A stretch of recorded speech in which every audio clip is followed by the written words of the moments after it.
નમસ્કાર. જે લોકો સરકારી નોકરીની રાહ જોઈ રહ્યા છે એમના માટે એકદમ જબરદસ્ત સમાચાર છે. ભારતીય ટપાલ વિભાગે એક બહુ મોટી ભરતી બહાર પાડી છે. તો ચાલો આ તક વિશે બધી જ વિગતો જાણી લઈએ. જો આ કોઈ નાની સૂની ભરતી નથી. આપણે વાત કરી રહ્યા છીએ 28,000 કરતાં પણ વધારે જગ્યાઓની. ગ્રામીણ ડાક સેવક માટે આ ખરેખર એક સુવર્ણ તક કહી શકાય. હા, તો આ ભરતી છે ગ્રામીણ ડાક સેવક માટે, જેને આપણે GDS તરીકે પણ ઓળખીએ છીએ. જેમને ટપાલ વિભાગ દ્વારા દેશની સેવા કરવી હોય એમના માટે આ એક ઉત્તમ તક છે. અને હવે સાંભળો આ ભરતીની સૌથી મોટી અને સૌથી ખાસ વાત. અહીં કોઈ જ લેખિત પરીક્ષા નથી. જી હા, કોઈ પરીક્ષા વગર જ પસંદગી થશે. સિલેક્શન સંપૂર્ણપણે મેરિટના આધારે જ થશે, જે ઘણા બધા લોકો માટે આખી પ્રક્રિયાને એકદમ સરળ બનાવી દે છે. સારું, તો સૌથી પહેલાં જોઈએ કે ટપાલ વિભાગની આ મોટી તકમાં શું છે. હવે ચલો વાત કરીએ જગ્યાઓ અને કયા કયા પદ છે એની. આંકડો જુઓ. દેશભરના 23 ટપાલ સર્કલમાં કુલ 28,740 જગ્યાઓ પર ભરતી થવાની છે. આ ખરેખર એક બહુ મોટો આંકડો છે, જે દેશના ખૂણે ખૂણામાં રોજગારીની નવી તકો ઊભી કરશે. જો આપણે રાજ્ય પ્રમાણે જોઈએ તો સૌથી વધારે જગ્યાઓ મહારાષ્ટ્રમાં છે, લગભગ 3,553. એના પછી ઉત્તર પ્રદેશ અને પશ્ચિમ બંગાળનો નંબર આવે છે. અને હા, આપણા ગુજરાતમાં પણ કંઈ ઓછી જગ્યાઓ નથી. પૂરી 1,830 જગ્યાઓ પર ભરતી થવાની છે. આ ભરતીમાં મુખ્યત્વે 2 પ્રકારના પદ છે. પહેલું છે બ્રાન્ચ પોસ્ટ માસ્ટર, એટલે કે BPM. એમનું કામ બ્રાન્ચ પોસ્ટ ઓફિસનું સંચાલન કરવાનું હોય છે.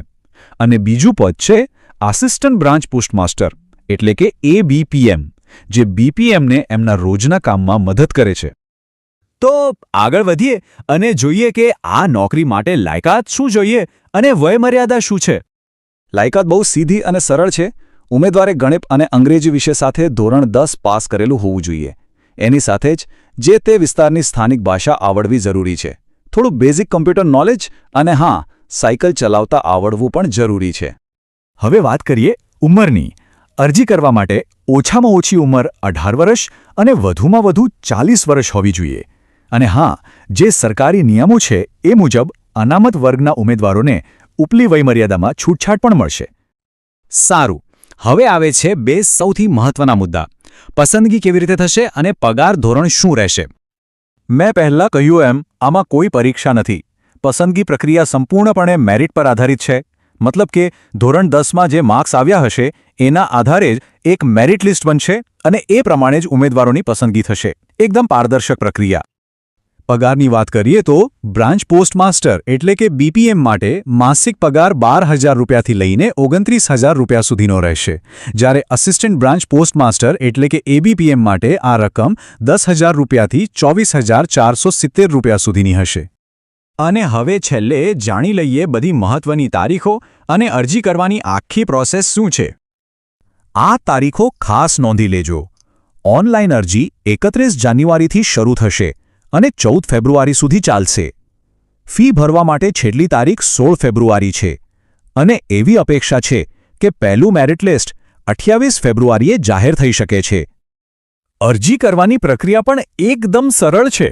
સૌથી પહેલાં એમની ઓફિશિયલ વેબસાઇટ પર જઈને રજિસ્ટ્રેશન કરવાનું. પછી ઓનલાઈન ફોર્મમાં બધી વિગતો ભરી દેવાની. જરૂરી ડોક્યુમેન્ટ્સ અપલોડ કરવાના, ફી ઓનલાઈન ચૂકવી દેવાની અને બસ છેલ્લે ફોર્મ સબમિટ કરીને એની એક કોપી પોતાની પાસે સાચવીને રાખવાની. ટૂંકમાં ધોરણ 10 પાસ ઉમેદવારો માટે પરીક્ષા આપ્યા વગર સીધી મેરિટના આધારે સરકારી નોકરી મેળવવાની આ એક બહુ મોટી તક છે. તો શું આ તક માટે તૈયારી શરૂ કરી દેવી જોઈએ?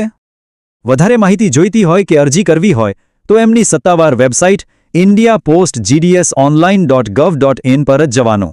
બધી જ સાચી માહિતી તમને ત્યાંથી જ મળશે. સૌને ખૂબ ખૂબ શુભેચ્છાઓ.